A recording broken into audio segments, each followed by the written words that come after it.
Ambassador John Bolton. He was Donald Trump's national security advisor. Ambassador, thanks for taking the time this afternoon. Glad to be with you. I'm going to dispense with the word unprecedented. We broke that word a long time ago, but here we are, 4 approaching criminal trials in the midst of a presidential campaign, and those trials involving the leading GOP candidate for the nomination. I wonder, what does your party look like on the other side of this, regardless of the outcome? Well, I think the outcome is everything. I mean, I know news channels will beat every detail of this into the ground, but I think the one thing that's going to change people's minds is a conviction, which I think would be an earthquake in the political environment, or on the other end, an acquittal or a hung jury, which Trump would spin essentially as an acquittal that could give him the Republican nomination and could give him the election in November of 2024. I think the problem for the Republican Party, let's just take the classified documents case, tentatively scheduled for the end of May.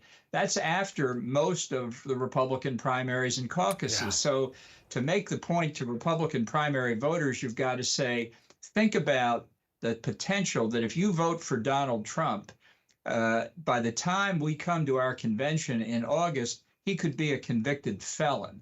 So do you really want to vote for Donald Trump, even if you don't mind voting for a convicted felon for president? And I think a lot more Republicans will be bothered by that than people think. The broader public is certainly going to be bothered from it, and it could be catastrophic for the Republican Party. Yeah. Let me ask you this. You told my colleague Laura Coates a few weeks ago that August could be an important point for the Republican Party if candidates had not by this time shown an ability to lead Trump, but to beat Trump, that they should get out of the race, in effect coalesce around a genuine challenger. We haven't seen that. We haven't seen that yet. Do you see that still as possible? And do you see someone who has emerged as at least a potential challenger? Sure. I think the August 23rd debate is going to be a potentially pivotal moment.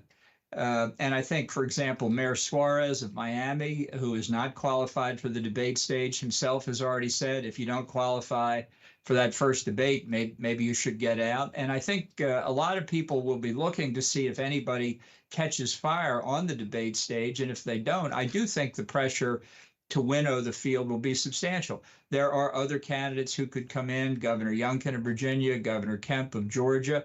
That's possible too. But the fact is that that to clarify the race, to be able to give people a chance who don't want Donald Trump, who I think are a much higher percentage of the party than are indicated in the national polls, that field needs to be culled. You have spoken publicly, you've written publicly about Trump as president as it relates to international affairs and national security and decisions you described as dangerous and the potential of his return.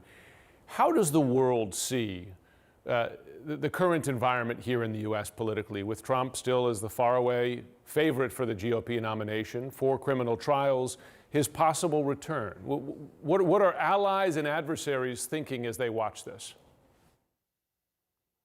Well, I've talked to people all over the world, and I think from the point of view of our friends, they're pretty disturbed about the prospect Trump might come back, the threat he poses to NATO and to other alliances. I have to say, they're also pretty upset about the prospect of Joe Biden, who isn't on the job 24/7, or Kamala Harris being elected from the Democratic side. So I can't really deal much with what the Democrats decide to do, but to me, it's just a further indication that to solve the Trump problem, it's got to be solved by Republicans, and we need to find somebody who can beat Trump, which I think is doable. It's just with these trials coming up, you have to have a double bank shot, as in pool, to be able to assess what the risk might be if you're voting before the trials have taken place. That's why I think the 2 federal trials are the best ones to bring forward. And if I had my druthers in a perfect world, I'd try the classified documents case first. Ambassador Bolton, we'll be watching that, and we'll be watching this upcoming debate as well. Thanks so much for taking the time. Thanks for having me.